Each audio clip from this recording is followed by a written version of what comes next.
Before I start, I have to ask, is there a kid in the family that Ron didn't teach how to change a tire?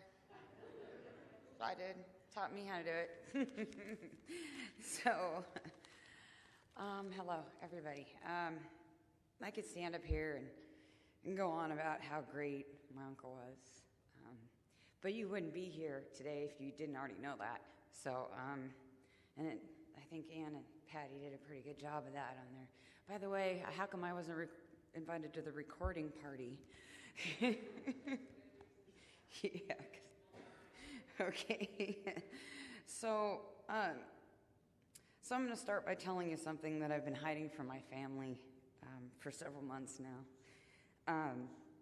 Ron and I, we wrote the speech together. God, I didn't even make it a half a page. Anyway, we wrote this speech together. And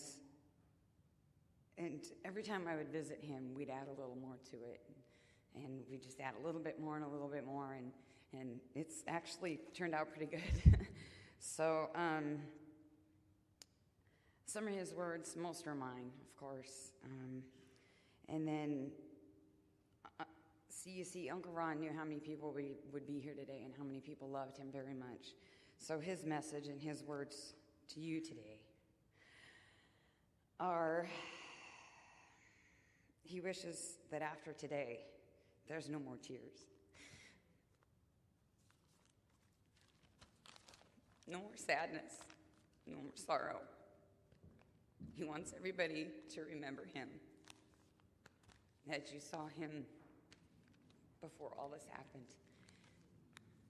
He's always been a happy person. He's never been an emotional person out in front of me anyway. I'm sure in front of his family, his Aunt Kathy and all.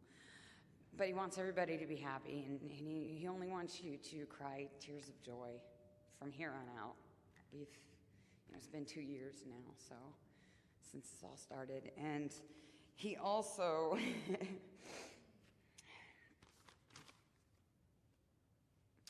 so as a kid, I remember my parents dropping me off you've heard about these off-road things, and my yearly Memorial Weekend trip. Memorial Weekend is my birthday as well, so I would go to these Memorial Weekend jeeping trips, and probably my favorite childhood memories are these trips.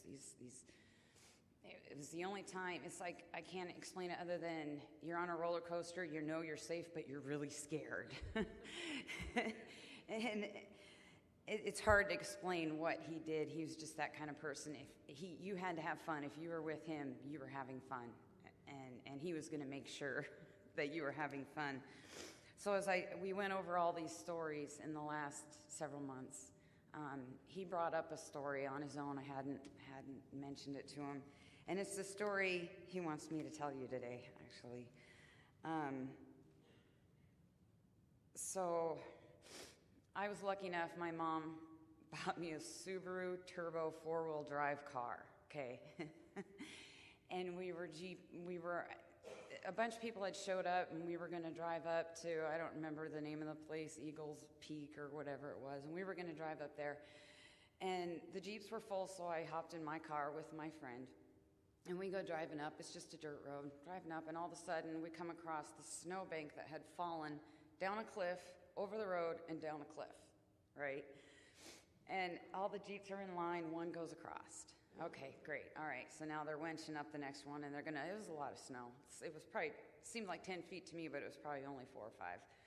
But, and then, so there's Uncle Ron's left and me in my car. And I pull up to the snowbank, and he's like, "What are you doing?" I was like, "Oh, I'm going." He's like, "No, you're not." I said, "Oh, I'm going. You're helping me, or I'm..." So, long story short, the backside of my car ended up swinging down the ditch a little bit, but I was hooked up to a winch, so it was okay. And we call those don't tell mom moments. My Uncle Ron, since I was little, about 10 years old, Uncle Ron and I had don't tell mom moments. That moment ended up, as he walked past me, and you could see the white in his face, he goes, "Forget your mom, don't tell your Aunt Kathy." And I remember that, and I've never said, I have so many of these moments, I've never been, Mom knew what happened on those trips, though. She knew she was leaving me in good hands. But he'd never went home with a bruise. I never went home hurt at all, but I had a blast. And all the friends that I took with me, they'd gather around in the cafeteria and tell stories about the don't tell mom, the don't tell mom stories, and it actually, DTM was what they abbreviated it to, and it made it into the yearbook, Don't Tell Mom, and it was mentioned at graduation too.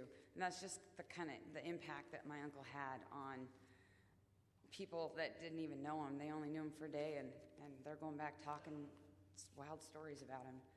So if it brings everybody comfort, I know that as my uncle went through the pearly gates, he was greeted there by my grandma and a fresh loaf of bread, by my grandpa and an unchopped cord of wood, and by Sarge with a wagging tail and a sloppy wet kiss. So that brings me comfort. Hopefully you'll think of it that way and know that he loved everybody.